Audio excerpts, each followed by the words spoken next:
Olá, pessoal. Eu sou o Gustavo, diretor da Faculdade Anhanguera de Uberlândia. Estou aqui hoje com o aluno Samuel, de Psicologia, aluno veterano, a nossa aluna Michele, aluna ingressante, caloura, e o professor Adalmir, coordenador do curso de Psicologia, psicólogo. E o tema hoje é um tema fantástico e providencial, que é o Setembro Amarelo. Então nós vamos bater um papo aqui enriquecedor sobre esse tema. Esperamos aí que o conteúdo seja muito rico para todos que estiverem assistindo esse episódio. Nos sigam no Instagram, Anhanguera UDI, e também no YouTube, Anhanguera Pod, que é o nome do nosso podcast. E aproveitando, vocês repararam que a gente está num estúdio diferente hoje, né? Então, nossa Anhanguera Pod cresceu. Saímos ali daquele estúdio pequeno, onde só 2 pessoas participavam, e agora estamos aqui em 4 pessoas participando. Agradeço a presença e passo a palavra para o professor Adalmir, que é especialista no assunto, junto com os nossos alunos. Eu sou engenheiro, então eu vou mais contribuir aqui com uma visão leiga, né? E vou aprender com o Adalmir, que é um profissional, e com os nossos alunos, que com certeza têm um conhecimento muito maior do que o meu, né? Obrigado, Gustavo. Boa noite a todos. Boa noite. Muito obrigado pela oportunidade. Bom, falar da campanha do Setembro Amarelo, ela tem um grande significado para a nossa sociedade e para a psicologia. É uma campanha que surgiu já desde 2015 no Brasil, que busca falar sobre a saúde mental e prevenção do suicídio. Em outros lugares, em outros contextos, vão usar o termo valorização da vida. Então, pode encontrar a campanha de Setembro Amarelo com esses 2 termos, esses 2 títulos, que para nós, da área psi, nós nos apropriamos também da campanha, né, para trazer essa condição de pensar junto com a sociedade o que pode ser feito no caso de uma ideação suicida, né, no caso de pensamentos destrutivos e de alguém que busca alguma ajuda. Né, Samuel? Sim. A campanha do Setembro Amarelo ela é muito importante, porque, igual você falou, ela é para valorizar a vida. E como que a gente valoriza a vida se não prevenindo e cuidando da saúde mental, né? Eu estava fazendo uma pesquisa e dentro do próprio site da campanha do Setembro Amarelo, do Centro de Valorização da Vida, tem uma estimativa muito interessante, que é que 17% da população brasileira, segundo dados da Unicamp, 17% da população brasileira tentam suicídio e 4,8%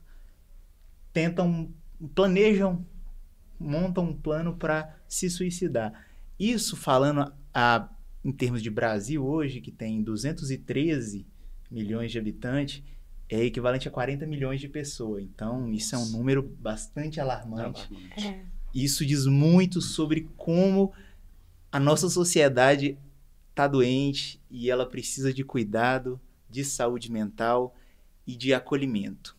Bom, nós podemos pensar também, né, com a Michele, que está chegando agora no curso de psicologia, quais que são as ideias, né, que você tem sobre essa campanha e quais eram os mitos, né, que nós encontramos aí no social, que você traz da sua experiência, chegando agora no curso de psicologia. Pensando que nós estamos falando aqui de diferentes lugares, né, do diretor, que dá uma olhada ampla por cima de vários cursos e entende a psicologia como um dos cursos ali também, sabe o que é saúde mental, porém não entende bem ali o contexto a fundo, né? Mas tem esse conhecimento ali que passa por ele é atravessado. Samuel, que já está no 10º período, e a Michele no 1º. Nós vemos aí que tem lugares de fala diferentes. Então, Michele, o que você pode falar sobre essas questões? Olha, eu acredito que em algum momento da vida, alguém sempre está enfrentando algum problema, né? Algum desafio emocional. E falar sobre isso é muito importante.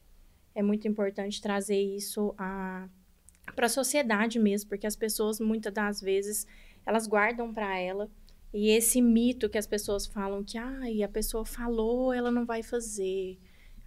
E não existe isso. A pessoa ela falar já é um escape ali que ela já tá transbordando, né? A pessoa, quando ela fala alguma coisa, e a rede de apoio é essencial nesse momento. As pessoas, eu acredito que as pessoas tinham que ter uma visão, né, mais aberta para isso. Bem isso. Nós podemos falar um pouquinho sobre os mitos que existem sobre a campanha? Sim, olha, um dos principais mitos que existe é que realmente pensar em suicídio e ideações suicidas são frescuras, fraqueza. Existe muito no senso comum também para pessoas mais religiosas, e aqui é importante colocar que a religiosidade ela até pode contribuir de alguma forma, mas quando se fala de tratamento, de cuidado, é importante procurar um profissional. Psicologia, psiquiatria, a rede de apoio, igual a nossa colega falou. E um dos principais mitos dentro do que fala de religiosidade, é basicamente isso. Quando a pessoa, muita gente fala, é falta de Deus,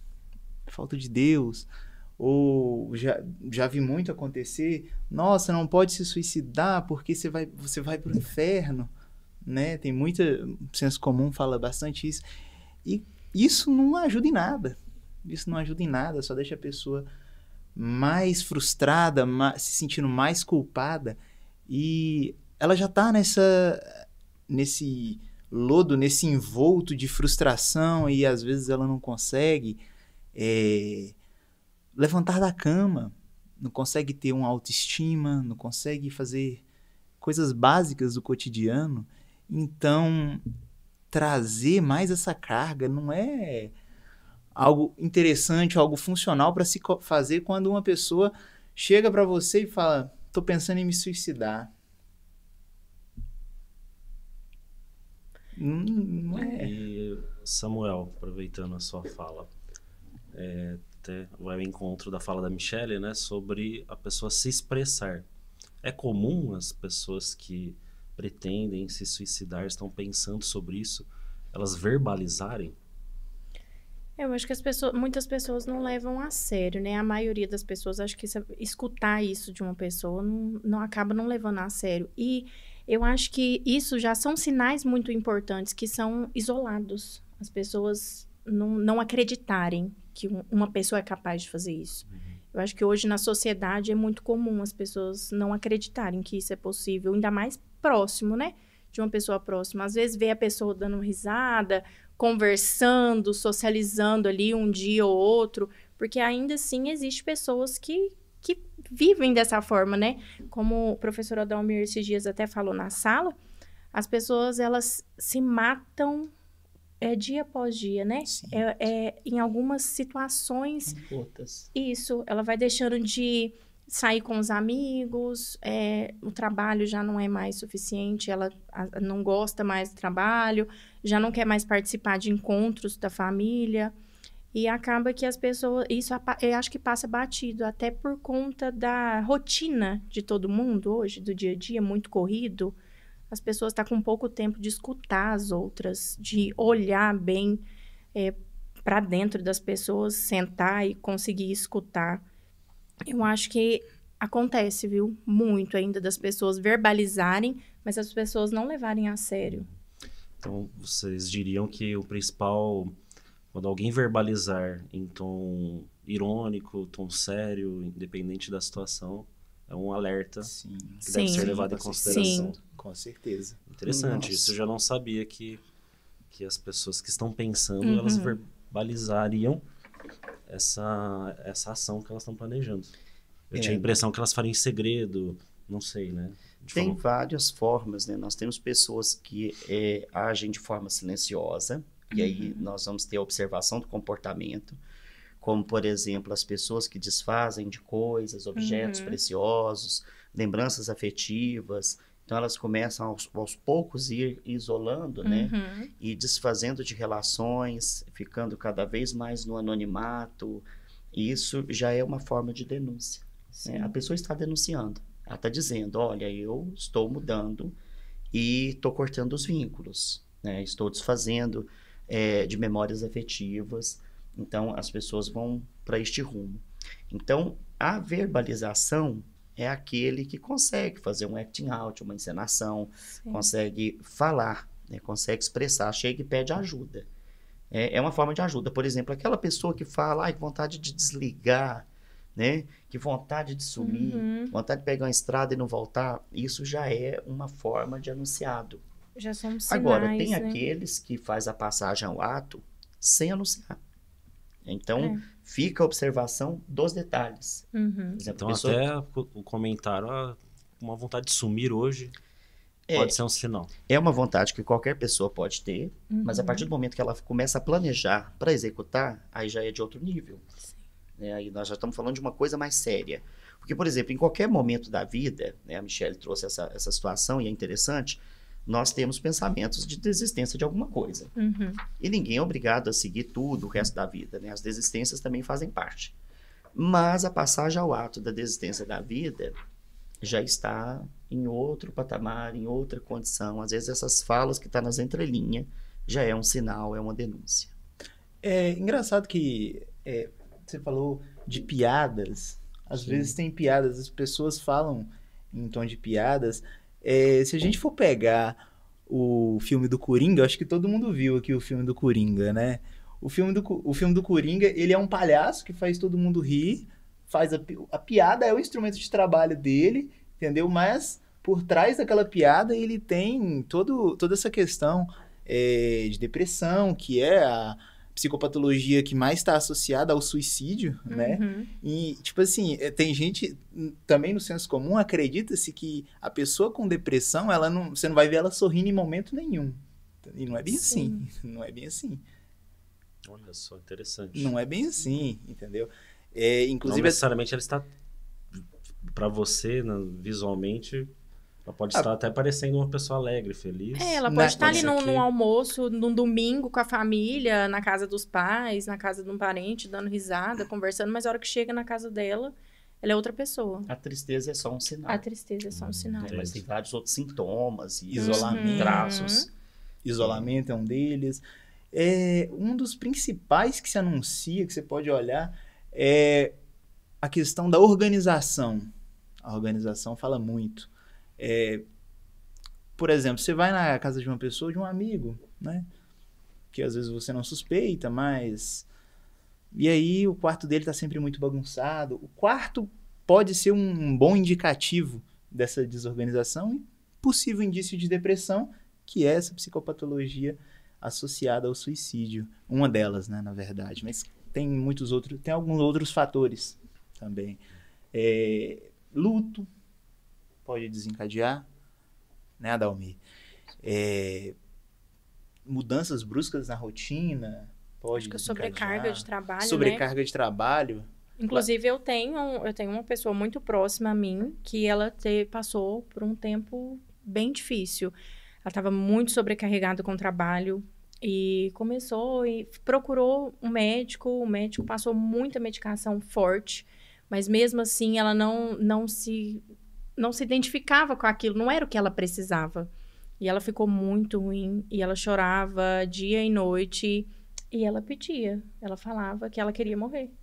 Que, inclusive, é importante trazer isso para a conversa, já que veio para a roda da conversa, né? Vamos falar de social, então, né? Muito importante. O social, ele é impactante nas doenças que nós temos hoje. Porque, por exemplo, nós estamos falando aqui de excesso de trabalho, mas na sociedade atual, ela já é uma sociedade que condiciona o sujeito a levantar cedo, dormir tarde, ter vários funcionamentos, frequentar alguma academia, frequentar algum lugar para cuidar da espiritualidade, ainda fazer psicoterapia e estudar e fazer um monte de coisa. E você tem que estar de forma ascendente na vida, porque a sociedade vai lhe cobrando isso, que você precisa ser uma pessoa de alta performance. E o dia só tem 24 horas. Sim, e aí... Você precisa dormir no mínimo 8. Isso, aí você está fazendo o quê? Você está tentando ampliar os seus horários e não cabe. Né? Então, essa agenda que tem que ser ampliada de alguma forma. Aí que cabe para nós da área psi, quem chega para o nosso campo clínico essas pessoas que querem fazer uma amplitude da sua agenda, e essas pessoas já estão adoecidas porque tem que caber em vários lugares ao mesmo tempo, que tem que ter agenda para várias coisas, e frustrada porque não dá conta de atender tudo. Então, um dos males dos transtornos mentais, por isso que nós estamos aqui para falar dessa questão da prevenção do suicídio e não um combate ao suicídio, no sentido de que os transtornos mentais é o carro-chefe ali da desorganização e da desistência. Sim. É interessante falar dessa questão dessa social que você trouxe, porque é muita cobrança, né, para que você seja perfeito, para que você tenha sucesso, e ninguém pergunta o que é sucesso. E também as mídias digitais trazem muito sobre isso. A gente está utilizando aqui de uma mídia digital, e é como se a gente entrasse no sistema para desfazer o sistema, né? Que ela te cobra, principalmente Instagram, TikTok, te cobra muito porque todo mundo mostra o seu palco, ninguém mostra o seu bastidor, e inconsciente. E que entra a comparação, né? A comparação, pô, aquela pessoa viaja 2, 3 vezes no ano, vai pra fora, tem sucesso, carro, isso. E as pessoas crescem com esse estigma, pô, preciso também ser assim. Mas não é por aí. Ninguém mostra o bastidor, ninguém mostra a frustração, ninguém mostra o levantar cedo. Essa parte ninguém mostra. Ou mesmo as suas tristezas, né? Sim. E se mostra, ela é muito narcisicamente valorizada. Por exemplo, aquela sociedade que dentro das neuroses a pessoa só tem conquista se ela sofre. Né? Então há uma romantização do sofrimento, aonde vai dizer assim, nossa, eu que durmo tarde, eu que acordo cedo, eu que trabalho muito, faço grandes cargas de horário. Então isso está dentro de uma sociedade, de um capitalismo selvagem, né? E aí quando a gente pega a questão do filósofo coreano Byung-Chul Han, o que nós podemos pensar? Nessa positividade tóxica, né? Sim. Nesse lugar de que você precisa estar sempre numa condição de exposição muito boa, né, e tal. Até citamos as mídias, mas as mídias, olha só o quanto ela pode ser valorizada a partir do momento que nós utilizamos dela, como nós estamos utilizando agora, para um bem comum, né? Para algo saudável, para valorização da vida, para algo que traz a condição de pensar, né? Porque eu acredito que o que nós estamos fazendo aqui é provocando pensamento. Sim, justamente. Com certeza. A psicologia transita em um lugar de provocações. E a provocação do pensamento. Né? Então, eu acredito que isso faz sentido. Faz muito. De fato, você tem tudo na vida você pode usar. E as mídias sociais, como você falou, é um desses pontos. Você pode usar ele para o bem ou você pode usar ele para o mal. Para o malefício ou para o benefício. O que a gente está fazendo aqui agora é subverter a norma vigente, né? Porque a norma vigente é de comparação, de expor só o que é bom, e aí entra a positividade tóxica, como se ficar triste não fosse natural do ser humano, entendeu? Faz parte das condições humanas. Faz parte das condições humanas, entendeu? Então, usar as mídias para promover esse saber, para mostrar que, tá tudo bem você ficar triste, tá tudo bem você se sentir frustrado, tá tudo bem você não fazer uma viagem, não ter o melhor carro do ano, entendeu? Tá tudo bem. Cada um tem a sua caminhada, cada um tem o seu tempo, cada um tem os seus gostos, a forma de reagir, os diferentes estímulos da vida, né? E a gente precisa tratar isso como algo natural, entendeu? E não como adoecedor. Inclusive, trazendo essa fala sua, também tem gente que tem tudo isso e não tá bem. Tem gente que tem tudo isso e não tá bem, justamente. E aí, o que nós podemos pensar, né? A partir desse momento que as pessoas não conseguem ficar bem de forma alguma. Sim. A depressão, ela não tem classe social, né? A depressão... Claro que pessoas em posição de vulnerabilidade social, elas tendem a estar mais predisposto à depressão, ao suicídio, por todas as questões das mazelas sociais que vivem, mas ela não tem classe social. Ela pode acometer qualquer pessoa, em qualquer classe social, de qualquer idade. E o que a gente precisa mesmo é estar atento ao que desencadeia isso, entendeu? Como o Adalmir falou, rede de apoio é uma das coisas cruciais. E aí não é só família. Não é só família, sangue. Rede de apoio não é isso. Sangue do meu sangue, então é rede de apoio. Às vezes nem sempre. Nem sempre é. Então, o psicólogo é fundamental nessas horas, né? Sim. Sabe que eu anotei essa dúvida, né? O que é a rede de apoio? Isso, ótima pergunta. A rede de apoio, ela é toda rede que pode ser a contenção deste sofrimento, né? Desde de outros também, né? Então, um amigo pode ser rede de apoio? Pode. No meu trabalho clínico, quando alguém anuncia, né, e faz a denúncia do desejo de acabar com a própria vida, eu faço essa proposta para o meu paciente. Eu pergunto para o meu analisando se ele pode inserir uma terceira pessoa no nosso trabalho. Aquela é a rede de apoio. Porque se o meu paciente não me atender, ou se ele ausentar ou ela ausentar, a minha rede de apoio vai entrar. Né? Mas existem outras redes de apoio. Existe. Qual que são essas outras redes de apoio? A família é o principal. Família é o principal. Mas aí, como eu tinha dito, nem toda família é rede de apoio. Há casos e casos. O normal é que seja. O natural é que seja. O que se espera é que seja. Entretanto, não dá pra gente considerar que todas vai ser assim. Entendeu? Porque sabemos que existem as famílias disfuncionais, que às vezes não cultivam aquele ambiente de apoio mútuo. Então, é necessário buscar fora do seio familiar essa rede de apoio. E aí, o amigo, às vezes pode, por exemplo, casos de alunos, por exemplo, em escolas, ensino médio, fundamental, pode ser professoras, entendeu? Que eles vão ajudar, entendeu? O pessoal da escola.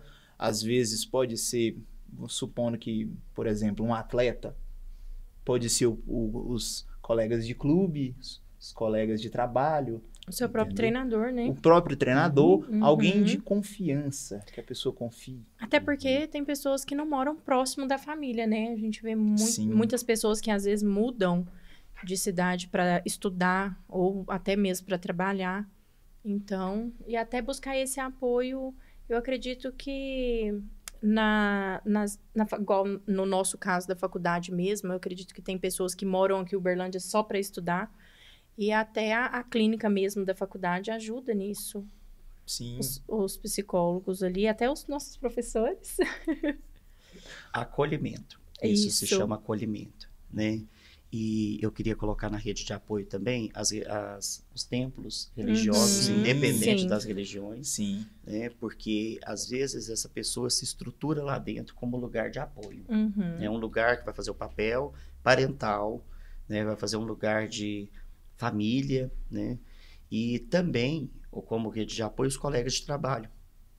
Porque quando nós trabalhamos numa instituição que o ambiente é facilitador, e ali, às vezes, nesse ambiente, desenvolve vínculo.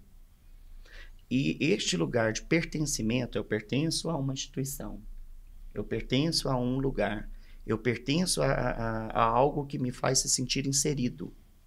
Eu tenho uma representatividade nesse lugar. Essa visibilidade, ela pode me dar condição como rede de apoio. Sim, Então, para concluir a rede de apoio, seria uma pessoa, um local no qual o seu paciente, vamos colocar assim, ele se sente confortável, se sente seguro e sabe que pode contar, inserido. Que a pessoa possa ouvir, né? É uma pessoa que saiba ouvir. Porque, olha, qual que é a diferença, então, do psicólogo para o amigo? O psicólogo, ele tem uma escuta qualificada. O profissional da área psi, ele passa por um grande período, né, de 5 anos de estudo, de desconstruir algumas coisas que vêm do senso comum, ter uma ideia de uma escuta qualificada, que é uma escuta polifônica. Essa escuta qualificada é uma escuta que não tem julgamento, é uma escuta acolhedora, é uma escuta que dá a condição do outro pensar. Então, tem uma diferença por aí. Porque o amigo pode ser que fala até assim, ah, não, se eu fosse você, dava um jeito, ah, isso é falta disso, é falta daquilo. Eu acredito que a pessoa mesmo, ela vai se apoiar, vamos dizer, em pessoas que escutam ela, que não julga. Porque o que a gente mais vê hoje em dia são pessoas para julgar, né? E ela vai se acolher ali numa pessoa que ela pode desabafar, conversar sem ser julgada. Entendo.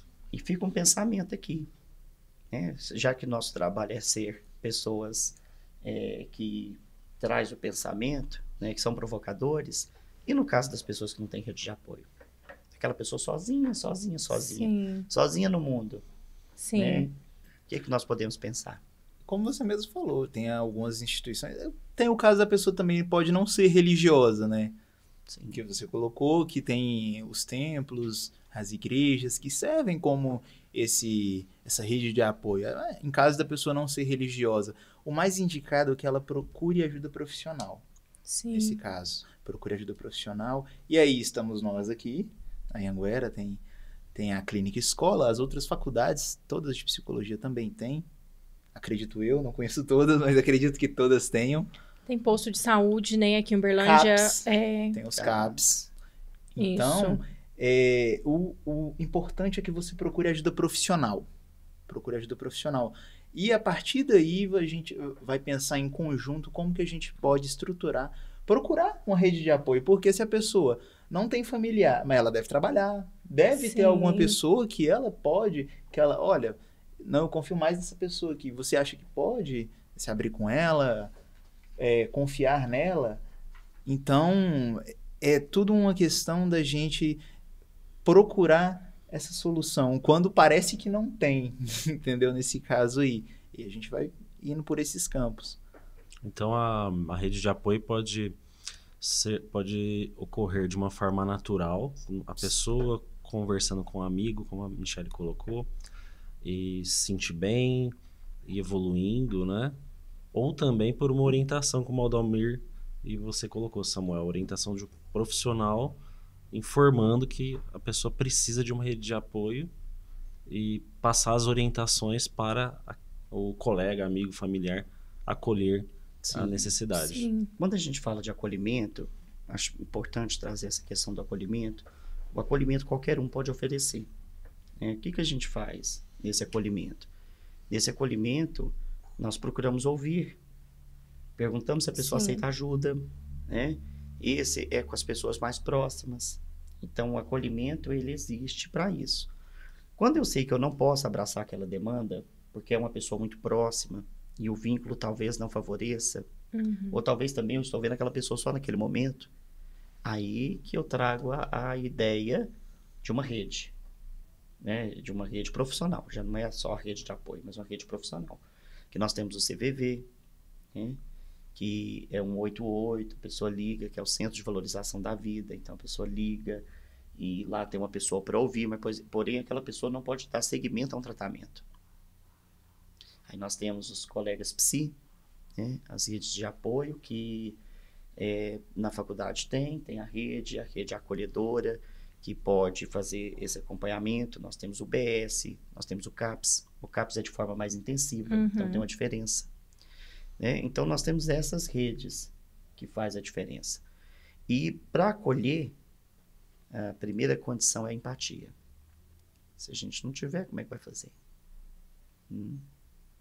Essa questão de ouvir atentamente as pessoas, né? Inclusive, na Semana do Psicólogo, nós fizemos um projeto lá na faculdade foram 3 dias. Nós colocamos um sofazinho lá, né, no corredor.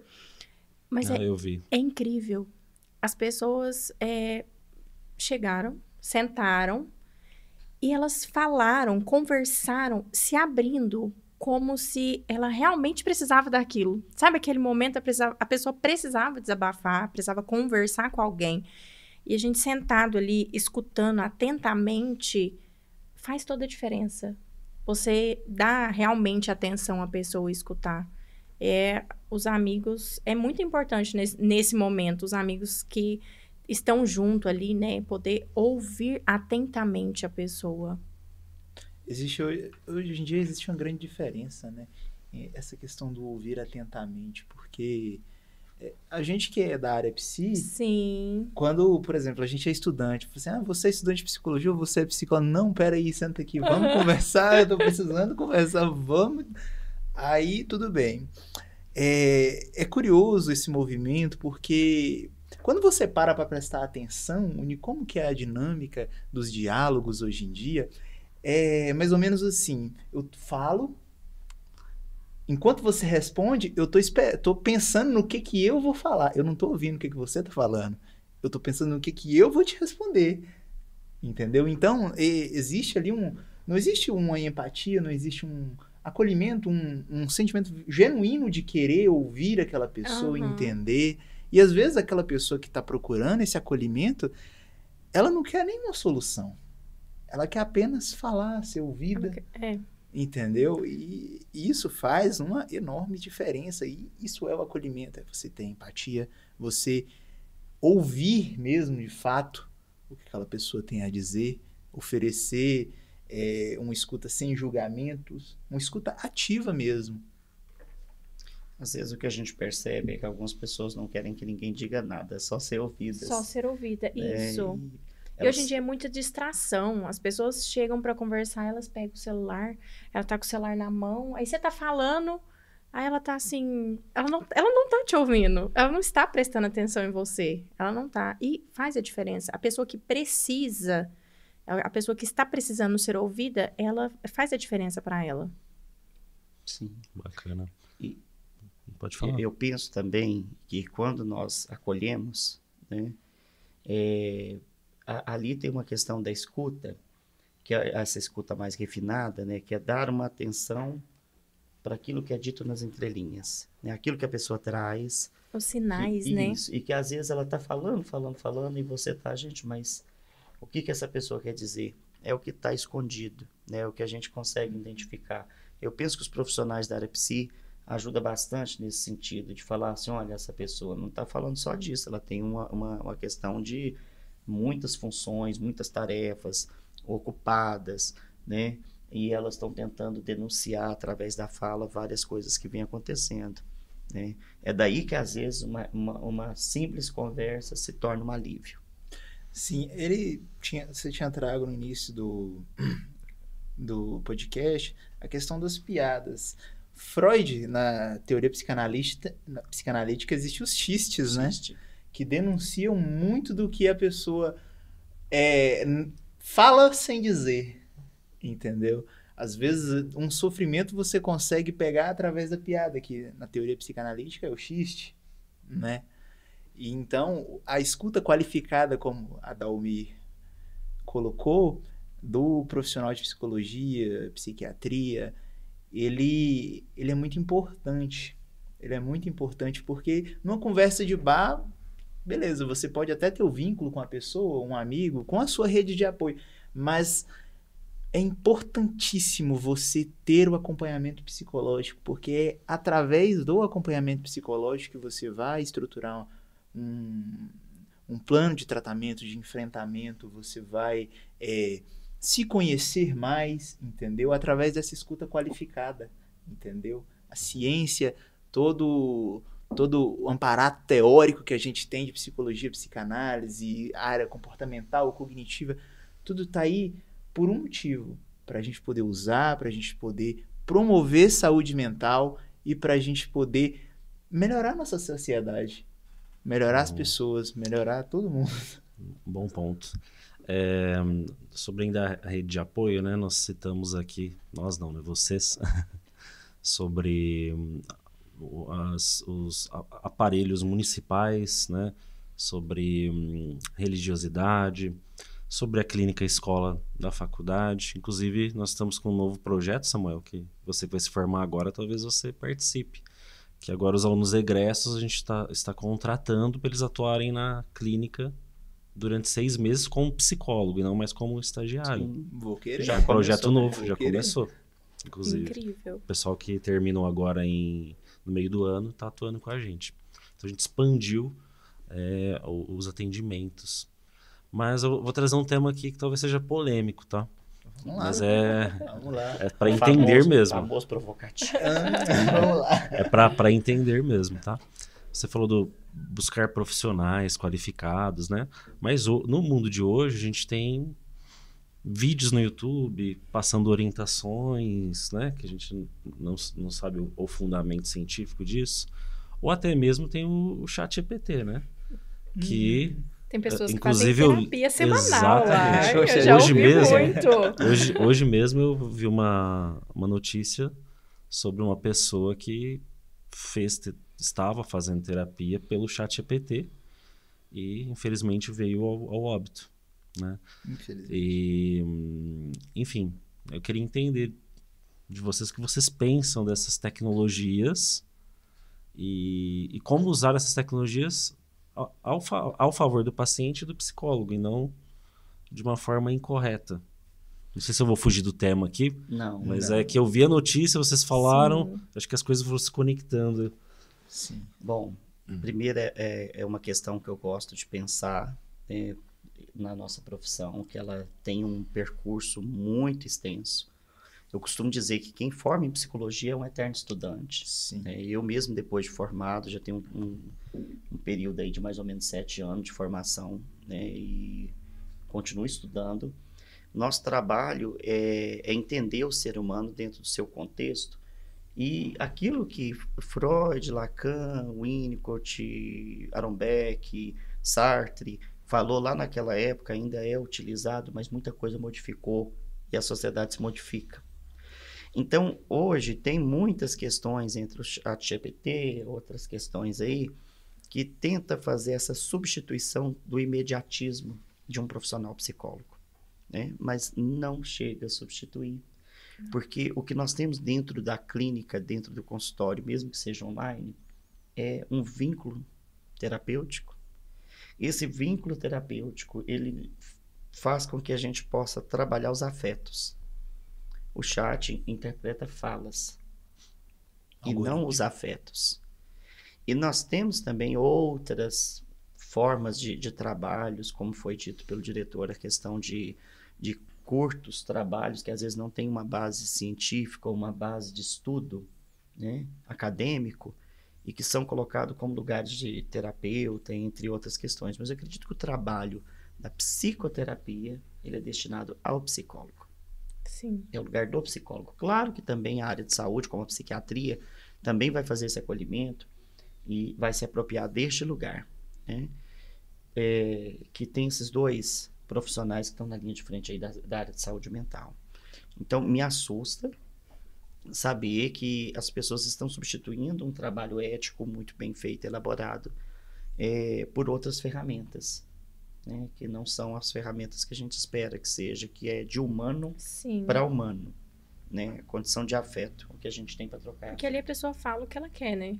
Sim. Ali ela só fala o que ela quer. Ela não tem uma escuta ou uma análise comportamental da pessoa ali naquele dia. Não tem como. Sim. Não tem. Eu não sei se é falta de informação para a sociedade. Eu não sei porque... Comodidade. Eu não sei o que está acontecendo hoje em dia, né? Porque hoje em dia o psicólogo é muito mais conhecido hoje, muito mais do que era antigamente. Antigamente, na verdade, muitas pessoas tinham preconceito. Estigma, muito estigma. E hoje tinha muito preconceito. As pessoas achavam que, se você faz terapia, você é doido. Eu já escutei muitas pessoas falar. As pessoas escondem. Não que você precisa falar pro outro que você faz terapia, mas as pessoas, ninguém podia saber, porque se a outra soubesse, nossa, aquele ali é doido, ele tá fazendo terapia. E muito pelo contrário, né, Michele? Sim. Pode continuar sua fala, que ela traz um recorte interessante. Então, eu acredito que hoje, eu não sei se ainda existe pessoas com esse medo, talvez, de ser julgada, ou é o comodismo mesmo, como o Adalmir falou. As pessoas não procuram porque ali é mais fácil, vou conversar ali, eu não sei. Ou é moda também, porque viu no Instagram que o fulano tá fazendo, postou lá, porque teve uma época que saiu, deu uma repercussão muito grande, né? Uma pessoa falou que estava fazendo, e até postou um Reels e deu uma repercussão muito grande. As pessoas comentando, e tinha gente a favor, a minoria era a favor, E o restante é totalmente contra. Não tem como. Não tem como. A pessoa não tá ali pra te... Na sua frente, ela não tá vendo ali a sua expressão, a sua fala, o seu sentimento. Assim, eu acredito que... Eu entendo, eu vejo, pela minha visão, eu vejo que é um efeito em cascata. Sim. Entende essa questão da busca do ChatGPT. A inovação tecnológica, as tecnologias IA que vem surgindo, ela é importantíssima. E assim como as mídias digitais, ela pode trazer benefício, entendeu? Ela pode facilitar, inclusive, a vida do psicólogo. Inclusive a vida do psicólogo. Só que tudo é o como você usa. Para que você usa, entendeu? Por exemplo, o ChatGPT, ele não vai substituir o psicólogo. Ele não vai substituir o médico, ele não vai substituir o fisioterapeuta, ele não vai substituir. Principalmente da área da saúde. Ele pode substituir, talvez, e eu vou falar bem talvez, porque aí já não é uma área que eu tenha qualquer domínio, que é a área, de, por exemplo, de exatas. Entende? Fazer algum cálculo, algum projeto ali, algo exato. Por quê? Porque é algoritmo. O algoritmo e o ser humano, eles têm uma diferença, entendeu? O algoritmo, ele não tem afeto, igual a Dalmir colocou. O ser humano tem. E o vínculo terapêutico, creio que é uma das coisas mais importantes que tem dentro do processo psicoterapêutico, não é? Sim. Não tem como você ter a efetividade da psicoterapia com o ChatGPT porque não existe vínculo, não existe afeto. Não existe, por exemplo, no início que eu falei que uma das coisas que podem denunciar é o estado de humor de uma pessoa, a organização do quarto. Para o ChatGPT, por exemplo, apontar, até pode ter essa informação no ChatGPT, mas para ele poder apontar, a pessoa que está usando vai ter que falar, olha, meu quarto está assim. Se ele não falar, o ChatGPT não vai perguntar. Logo não vai ter a noção do que pode ter o quadro clínico. E outra,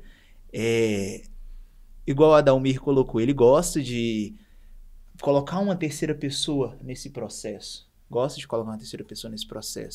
Adalmir, enquanto escuta qualificada, ele vai saber o momento que é interessante ele trazer essa terceira pessoa para dentro do processo. O ChatGPT não vai ter esse feeling. Você pensa uma pessoa com um pensamento suicida, e a pessoa já não tá legal, ela vai lá mandar mensagem e vai receber mensagens motivacionais. Só depende de você.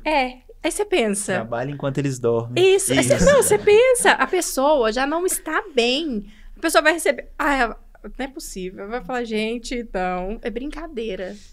Nós temos uma questão aí, que quando tem essa situação dos pensamentos intrusivos, a destrutividade presente, a pessoa pensando em desistência,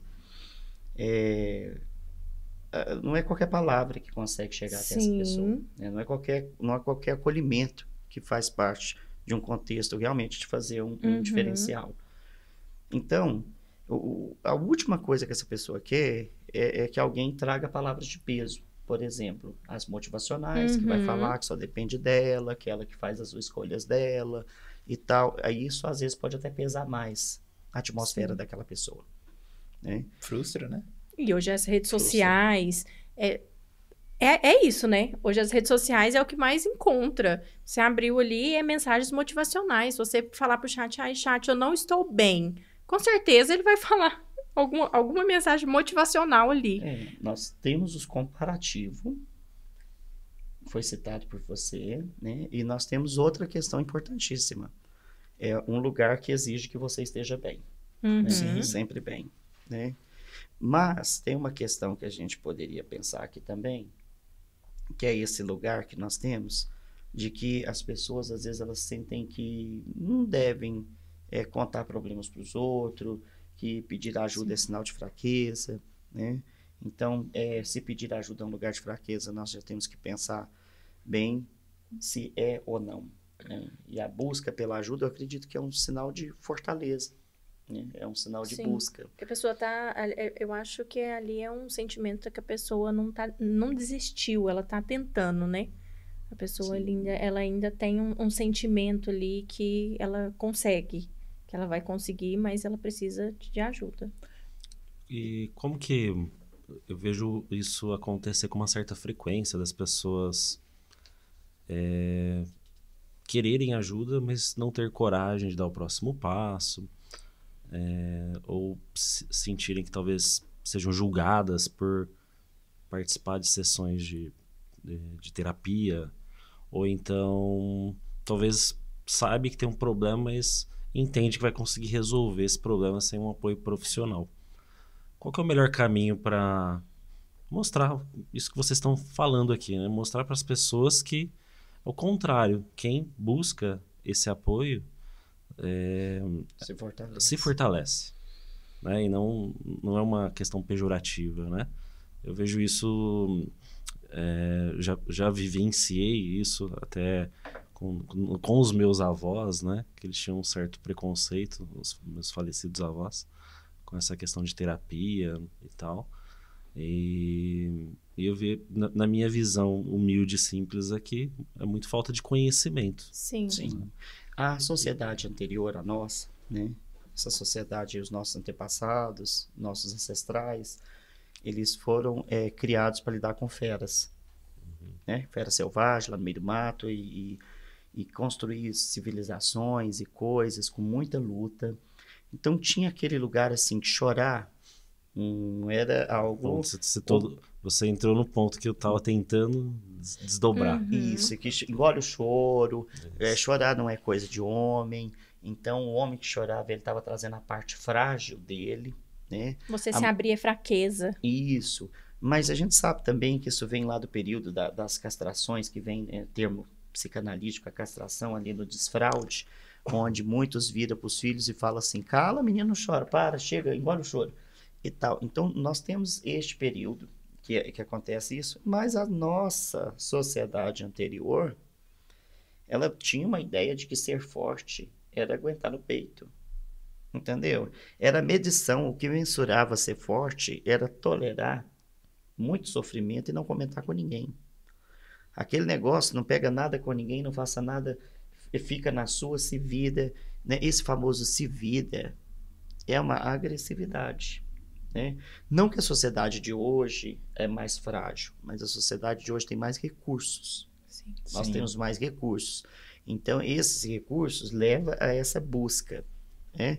Por exemplo, dentro do trabalho clínico, eu percebo que as mulheres choram e escorre o choro. Os homens choram e engasgam. Por exemplo, não se permite chorar. E aí é a minha hora, né? Eu, como analista, eu falo, solta esse choro, que o choro é livre, fique à vontade. Porque para ele, acredita que é vergonhoso, né? Sim. E aí a possibilidade de um infarto, a possibilidade daquela pessoa se sentir envergonhada pela situação é muito grande. Sim. Né? Então, a área psi está aí para este lugar, de falar assim, olha, aqui é seu lugar.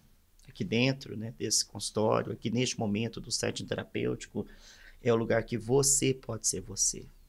E é interessante falar sobre o homem, né? Isso vem muito do que é a construção de homem.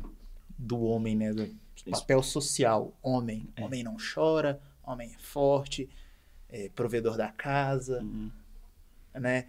Mas não se fala, o homem é um ser humano. Homem e mulher são seres humanos.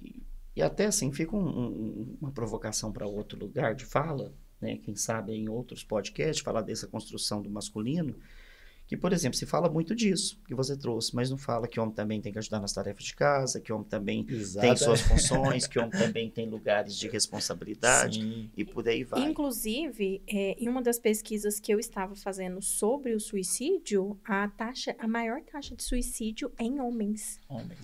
Em homens. Pela repressão, né, às vezes, de interpretar uma coisa não realizada, algo não realizado como fracasso.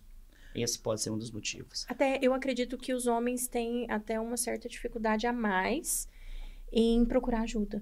Sim. Porque para os homens hoje ainda, acredito que existe muito, ainda é vergonhoso você procurar ajuda. Sim, eu converso com muita gente, né, na faculdade, fora, e é muito comum eu divulgar as clínicas, né, de psicologia, nutrição, odontologia, medicina veterinária. E eu percebo que quando eu divulgo a clínica de psicologia, sempre tem algumas barreiras. Resistência, piada. Resistência. Sim. Mas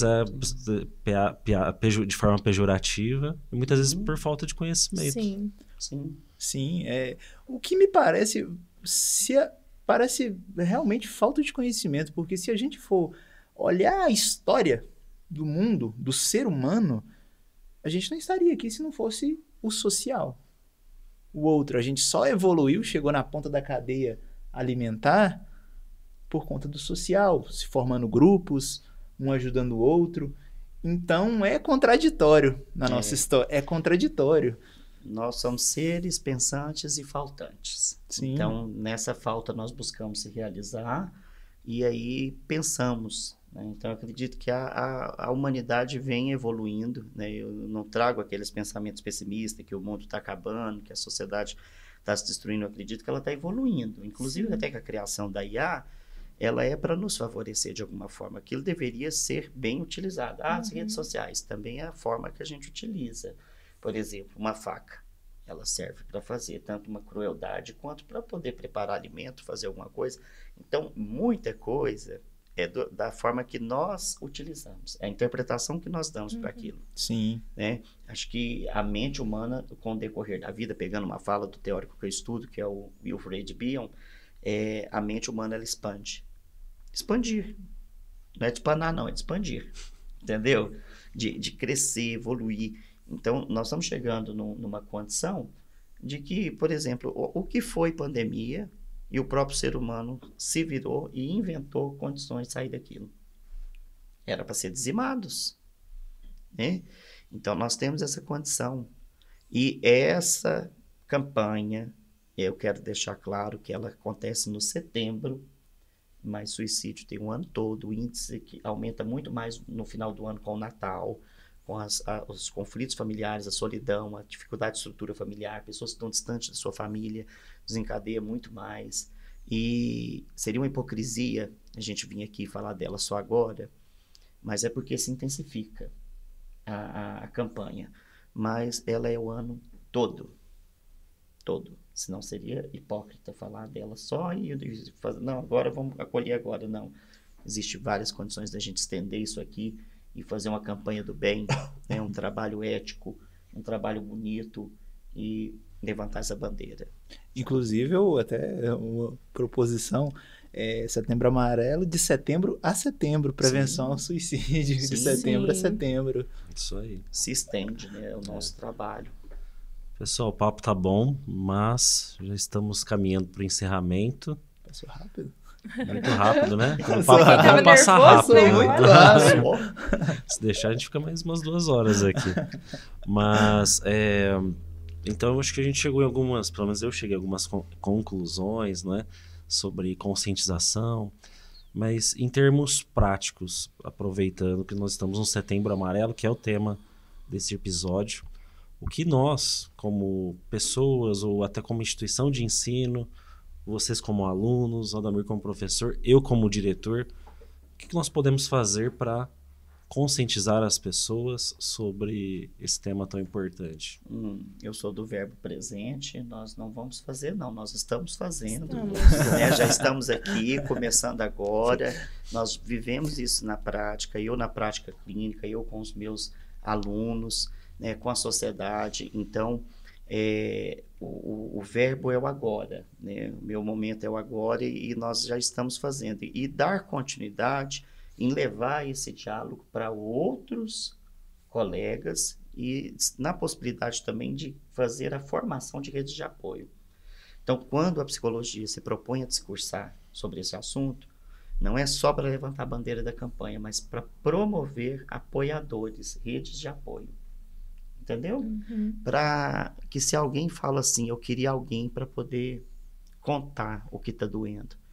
E a gente fala, olha, se você achar que eu sirvo, eu estou à sua disposição.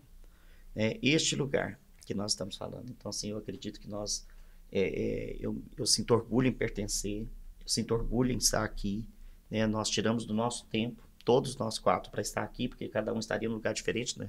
Neste dia, neste horário, né? Então, isso dá em nós um sentimento que batalha contra a depressão, que é o sentimento de utilidade.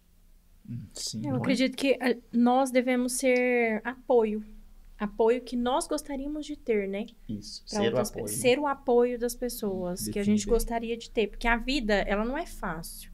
Ela é difícil, realmente ela é difícil. Mas ninguém precisa passar por isso sozinho, né? Isso. Ninguém Ninguém precisa. Então, Eu acredito que o que a gente pode continuar fazendo, igual o verbo presente, igual a Dalmi geniosamente falou, é continuar promovendo o diálogo, entende? Porque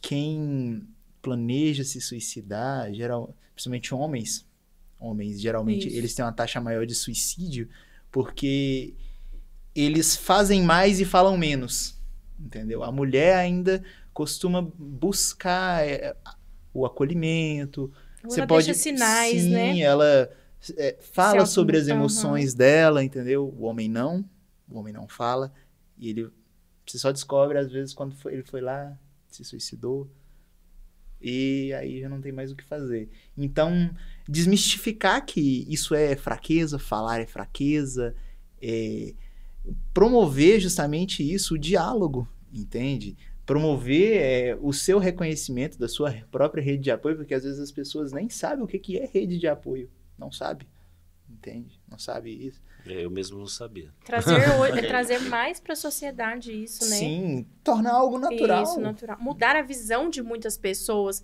Às vezes, pela falta de informação, essas ainda não mudaram a visão, mas acredito que nós, da psicologia, vamos dizer, da nova psicologia, né? Que hoje, eu acho que vai trazer bastante benefício e uma visão diferente para as pessoas. E do mesmo jeito que nós conseguimos trazer uma ideia diferente, que o Gustavo colheu com a gente alguma coisa aqui hoje, eu espero que isso chegue nos lares, nas casas, que faça sentido. Tomara. E que as pessoas também falem, pense, né, e traga isso para o diálogo do cotidiano. Entendeu? Sim. Muito bom, pessoal. Agradeço pelo tempo, pelo bate-papo, foi muito enriquecedor. Saí com altas expectativas. Como eu disse, cheguei aqui leigo e saí agora com algum conhecimento sobre o tema. Então, muito obrigado pela aula. A gente que E nós que agradecemos. Eu agradeço a Obrigado. Anguera, professora Adalmir, Sim. pela oportunidade. Né? Primeiro podcast. Eu fiquei muito feliz com a oportunidade, muito mesmo. Se vocês quiserem divulgar as suas Seus LinkedIn, seus arrobas, fiquem à vontade. Eu, por enquanto, eu ainda não tenho o meu... Apesar de eu estar formando, eu ainda não criei meu perfil profissional, não, porque eu prefiro fazer isso com mais calma, então não tenho o que divulgar ainda. Mas eu agradeço a oportunidade. Primeiro podcast também que eu venho. Achei tranquilo, né? Achei tranquilo, um tema de bastante importância da gente estar falando, como a gente explanou aqui durante esse tempo. Só tenho a agradecer. Pelo menos eu consegui, né? No último período ainda peguei. Meus agradecimentos também pela oportunidade, né? Pelo acolhimento do diretor que pensou junto conosco essa ideia e de estar aqui também. O nosso arroba... Foi um prazer. Nosso arroba Anguera Oficial. Anguera UDI. Anguera UDI de Anguera Uberlândia. UD, né? UDI. Uhum. O meu psicólogo, Adalmir. E estamos aí, firmes e fortes, para ajudar de alguma forma.